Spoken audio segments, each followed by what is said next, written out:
This is a special report from the Football Partnerships Network.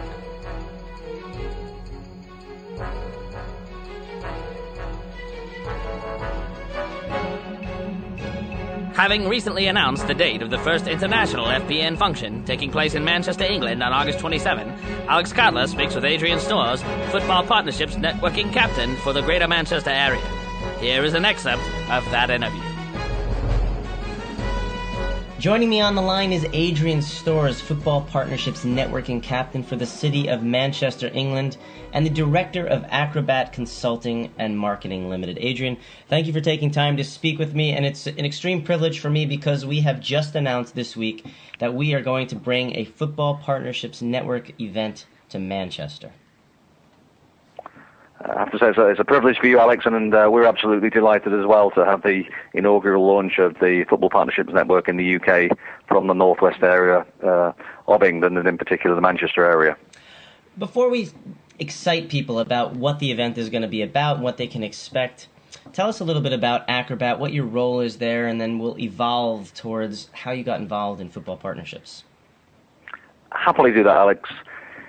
In essence, we're a fairly simple animal by nature in that rather than being all singing, all dancing, as the name might suggest with a brand like Acrobat, we actually only tend to really concentrate on a couple of areas. Firstly, we get heavily involved with funding, fundraising, sponsorship, so very much a financial angle to football activities. And secondly, primarily based upon my background with the Chartered Institute of Marketing, we do a lot on marketing and brand development for football clubs. Who are some of the clubs that you have been working with in recent memory, and how did you get involved with what you're doing now? In terms of some of the clubs I'm going to get involved with in terms of recent or the not too distant past, it wouldn't be difficult to describe some of them, although I have to be slightly wary of some of the confidentiality agreements I've signed. I say that tongue-in-cheek because I've got bags under my eyes at the moment working on various projects to involve helping consortiums to buy professional football clubs in competition against other consortiums. So that involves putting in quite a few hours at this point in time. But in terms of some of the clubs that I've worked with and had best accolades with, both myself and colleagues in recent years, Oldham Athletic was as a nice example. We ended up getting an award through the Manchester Chamber of Commerce for entrepreneurship with our success in assisting that club to survive when it got into financial difficulties. And in addition to that, we've worked with the likes of Stockport County Football Club, Bury Football Club, and Everton in recent times. Let's focus for a moment on Stockport County because we did make an announcement this week about our event being hosted at the Cheshire Conference Centre, which is on the grounds of the Stockport County Stadium. Tell us a little bit about your relations with Stockport, as much as you can at least, and let's take an eye towards what the grounds are like. Certainly.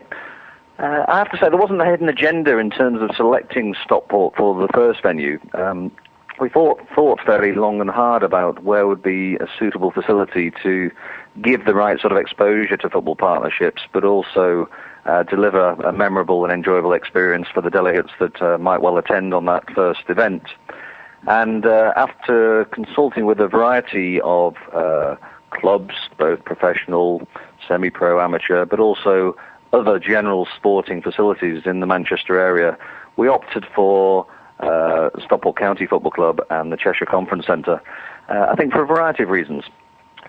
Probably the most important reason was its accessibility for the Manchester region, in that it has got very good car parking, it's extremely accessible off the M60 motorway, and indeed some of the other motorways which run into that, and it's close to train station, Stockport train station, which is on the main line, with Manchester train line, and also in the immediate vicinity of Manchester International Airport. So I think for most modes of transport it's very, very accessible. It also has modern facilities and is used as a conference and banqueting venue by a variety of high-profile clients, some of which we've been involved with. And also, because we are actually talking about football partnerships and its forum, it is a venue that is within a football stadium, and certainly the indication from the conference organisers are that whilst delegates come and obviously enjoy the football partnerships experience at this launch, they'll also have the ability to wander out into the stadium itself and have a look at a First Division playing environment. I launched into talking about the event before adequately giving an opportunity to talk about how you got involved in football partnerships in the first place. What drew you to football partnerships, and how did you find that the networking captain role was something that would appeal to you? I think a lot of the introduction to football partnerships has to be an accolade that is given to yourself, Alex, as the founder of the organisation, in that we do so much work within football and other sports without having to look around too far. It was immediately brought to our attention, and obviously a lot of that will have been through your web marketing activities. It caught our attention. We looked into it. We continue to look into it, and a lot of the things that you were saying were not only interesting but also informative. And we thought, hey, we like this organisation. We'd like to buy into it. We'd like to pay more attention to what they're doing as they progress. And it very much is a progressive organisation. And I think with that sort of spirit in mind, and with the general appreciation that we are singing from the same hymn sheet in terms of what we aspire to do in the footballing world, I thought, well, if Alex thinks I'm the right man for the job, then we wouldn't mind giving up some of our time to help him build his success for the body. I'm very pleased that the email with the script that I prepared for you arrived prior to our interview, so thank you for reading directly off of that. That was a joke that completely bombed, but you'd think that, we'll let it go. So in any case, well, thank you for those kind words. I was going to say that in addition to the script that you kindly provided me, that there was a promise that would be a brown envelope as well. That actually hasn't arrived as yet, but hopefully it will be soon. Indeed. So with that, unlike what you've described Acrobat as being, I think that your role does involve quite a bit of juggling. So tell us about how you've accommodated all of the demands, because not everyone else knows how many times per week I'm emailing you. You're doing quite a bit of work for us.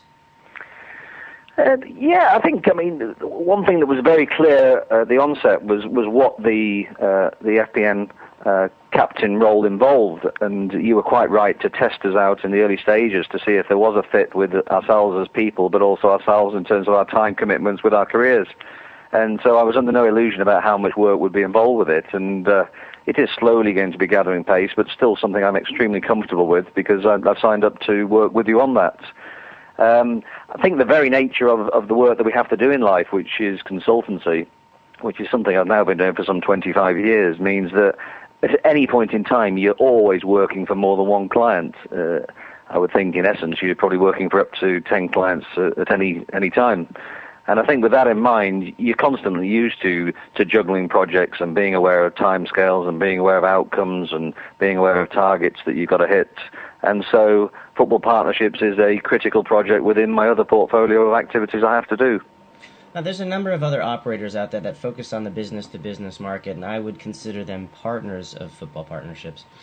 Looking at this event that we've announced on the 27th, it's going to be an intimate affair with the Cheshire Conference Center in mind, and I know that you've spent some time there in the past. What, beyond the experience, what do you think that this event will bring them in terms of value for their business? I think more and more people are becoming aware of football partnerships, which again is credit to yourselves and the people behind the scenes that are helping on the marketing of football partnerships. I think without a shadow of a doubt, some of the members that sign up for the bulletins and regularly visit the website, like myself, would like to have that next progression in football partnerships development. So the opportunity to actually get together with fellow professionals and meet face to face and network, perhaps lobby, just have general discussions, I think will be incredibly important to people. I think a lot of people will buy into that.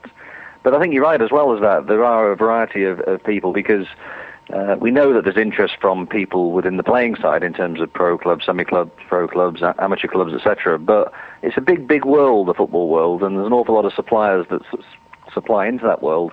And I know there'll be a lot of professional services companies from the Manchester area that will have already indeed signalled an intent to come and join us on that night.